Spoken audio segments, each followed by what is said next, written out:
Aujourd'hui, cet ensemble abrite 2 appartements et, dans une salle rénovée en 1998, le centre culturel Auger-Charlier.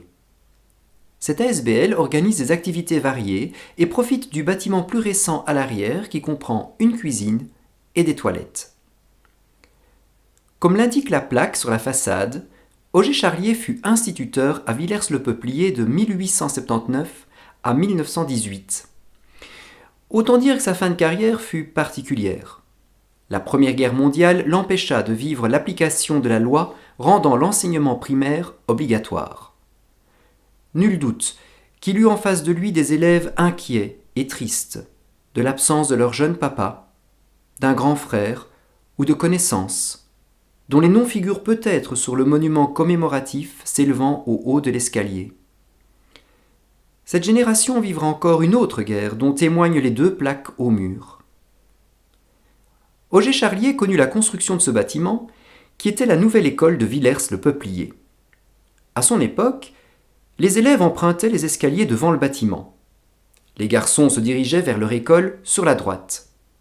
Les filles avaient leur école sur la gauche. La mixité ne viendra en effet qu'à la rentrée 1966.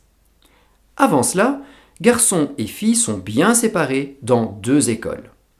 Une grille les sépare dès l'escalier et un mur de plus d'1,20 m ne permet qu'aux plus grands ou aux plus grandes de voir les élèves de l'autre sexe dans la cour de récréation, encore en terre battue. Avec la mixité, les élèves seront séparés en 2 groupes, non plus en fonction de leur sexe, mais en fonction de leur année.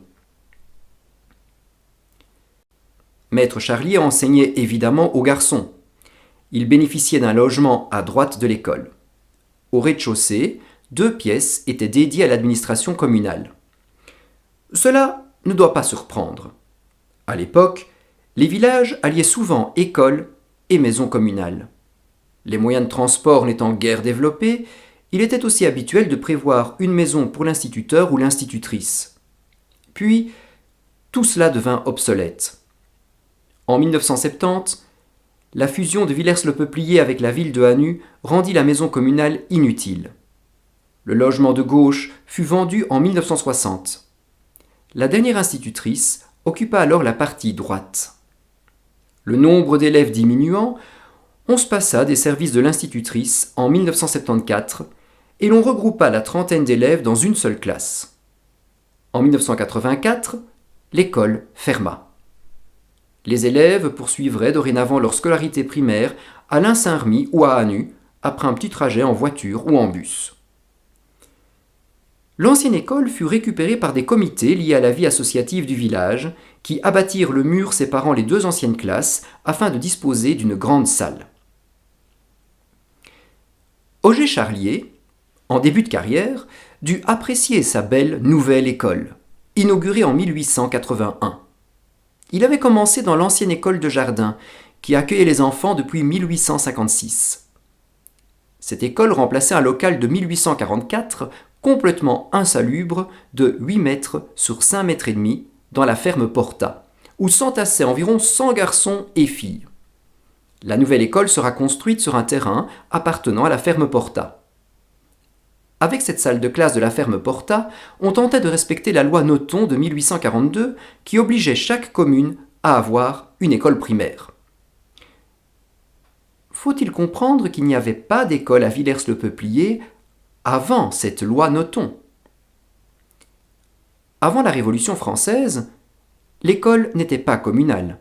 C'était le sacristain qui assurait quelques leçons, surtout religieuses, à quelques élèves, souvent dans sa grange et souvent en hiver. Sous le régime français, l'enseignement devint une prérogative de l'État. Chaque commune devait se doter d'une école primaire, bien que cet enseignement n'était pas encore obligatoire. Hanu eut la sienne en 1798. Quant à Villers-le-Peuplier, les habitants étaient encore très attachés à leur curé et ne pouvaient voir que d'un œil méfiant l'installation d'une école laïque. Ainsi, la seule école de la commune restait la grange du sacristain. Sous le régime hollandais, la commune fournit une école et un logement pour l'instituteur. Pour les plus pauvres, l'enseignement était même gratuit. L'instituteur Auguste de Jardin enseigna ainsi, toujours dans une grange, des bases de mathématiques, la lecture, l'écriture et le français, car à l'époque, la langue dominante dans cette petite commune était le wallon.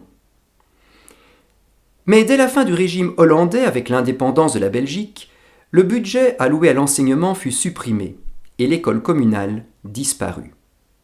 En 1836, le sacristain reçut un subside pour tenir une école paroissiale, qui sera remplacée par une école communale en 1844, d'abord dans la classe de la ferme Porta, puis dans l'ancienne école de Jardin, et enfin dans la nouvelle école d'Auger-Charlier, qui abritait aussi l'administration communale.